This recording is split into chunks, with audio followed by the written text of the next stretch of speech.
কালকের ভিডিওতে তোমাদেরকে পুরো বাজারের ভিডিওটা দেখিয়েছি। আজকে তোমাদের সঙ্গে শেয়ার করবো আমি তত্ত্ব সাজানোর ভিডিওটি। তো ভিডিও শুরুতে কিন্তু আমি আগের মতন কোনো রকমই ইন্ট্রোটা দিইনি, কারণ ইন্ট্রোটা দেওয়ার মতন কোনো টাইমই নেই, কোনো সুযোগই নেই। ওই জন্য ভাবলাম যে পরে ইন্ট্রো দিয়ে কী করবো, তখন কাজের সময় দিইনি, যখন এখনও দেওয়ার কোনো প্রয়োজন নেই। কিন্তু তাও এখনও বলবো, যারা যারা এখনও আমার চ্যানেলটাকে সাবস্ক্রাইব করেনি তারা কিন্তু সাবস্ক্রাইব করে দিও, না হলে কিন্তু খুব দারুণ দারুণ ভিডিও তোমরা মিস করে যাবে। ফার্স্টেই কিন্তু আমি অনেকগুলো তত্ত্ব তৈরি করে রেখেছিলাম, কিন্তু ভিডিওটা পোস্ট করার মতন বা ভিডিওটা তৈরি করার মতন আমি কোনো সুযোগই পাইনি। ওই জন্য আজকে আমি ফার্স্ট স্টার্ট করলাম মাসির শাশুড়ি মায়ের তত্ত্ব দিয়ে।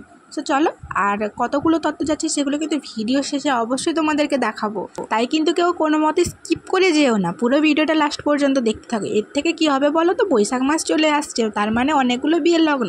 তোমরাও কিন্তু বাড়িতে কাউকে না টাকা দিয়ে নিজের থেকে করে নিতে পারবে এই তত্ত্ব সাজানোর কাজ।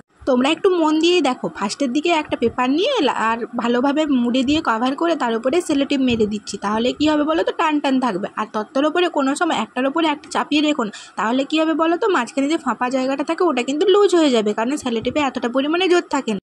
তারপরে কিন্তু ভালোভাবে এটাকে সিকিওর করে নিতে হবে। এই যে দেখো, একটা তত্ত্ব আমার কিন্তু পুরোপুরি রেডি।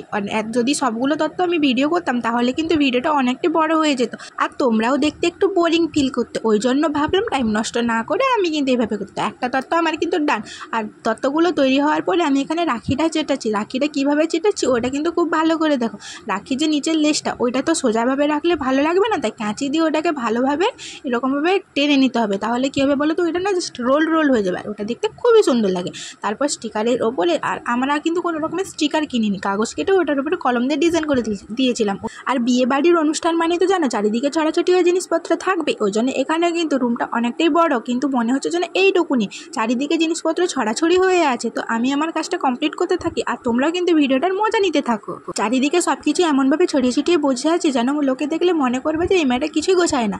তারপরে দেখো, এখানে কিন্তু আমার সব রকমের তত্ত্ব রেডি হয়ে গেছে। এখানে আছে দুটো ননদ পিড়ি, আর বাদ বাকি আছে প্রণামী। তো কয়েকটা আছে, তোমরা কিন্তু গুনে নিও, মোট আছে 11টা, তোমরা কিন্তু গুনে নিতে পারো। তো আর এখানে দেখো, কথা বলতে বলতে এটা হচ্ছে আমার মাসির একটা বান্ধবী, ও চলে এসেছে। এর সঙ্গে আমার কিন্তু খুবই ভালো লাগে, এ মেয়েটা খুবই সুন্দর, খুবই ভালো, কিউট, আর দেখতে যতটা মিষ্টি ব্যবহার হয় ততটা মিষ্টি। তারপরে দেখো, এখানে একে একে নাম দেখাচ্ছি। এটা একটু উল্টো হয়ে গেছে জ্যাঠা শ্বশুরেরটা, তো এনারা কিন্তু সবাই আমার দাদু হয়, ঠিক আছে। তো এই যে দেখো, যেটা বলছিলাম রোল করার কথা, দেখেছো কত সুন্দর করে রোল হয়ে গেছে। আর এটা মাসি আমাকে ইচ্ছা করে বলেছে যে তুই এটা ঠাকুরপুর নামে লিখে দে।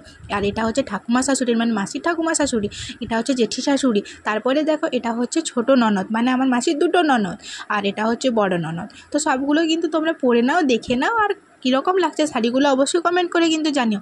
আর এর আগে কিন্তু সবগুলোই তোমাদের সঙ্গে শেয়ার করেছি। তো আজকের মতন এটুকুই।